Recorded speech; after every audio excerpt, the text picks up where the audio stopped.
ঢাকা চট্টগ্রাম মহাসড়কে আনুষ্ঠানিকভাবে চালু হয়েছে কৃত্রিম বুদ্ধিমত্তা বা এআই প্রযুক্তি নির্ভর ক্যামেরা ভিত্তিক স্বয়ংক্রিয় অটোফাইন সিস্টেম।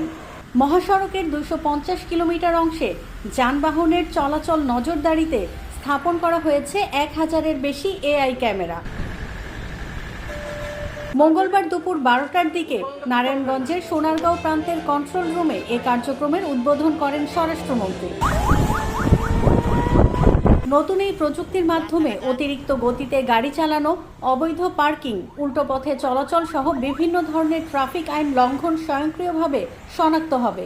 এরপর সংশ্লিষ্ট গাড়ির মালিকের মোবাইল নম্বরে SMS এর মাধ্যমে পাঠানো হবে মামলা ও জরিমানার তথ্য। এদিকে মুন্সিগঞ্জের গজারিয়া অংশে প্রায় 13 কিলোমিটার সড়কের মধ্যে বালুয়াকান্দি এলাকায় পরীক্ষামূলকভাবে চালু হয়েছে এই অটোফাইন সিস্টেম। গজারিয়ার আরও কয়েকটি স্থানে এআই ক্যামেরা স্থাপন করা হবে বলে জানিয়েছে হাইওয়ে থানা পুলিশ।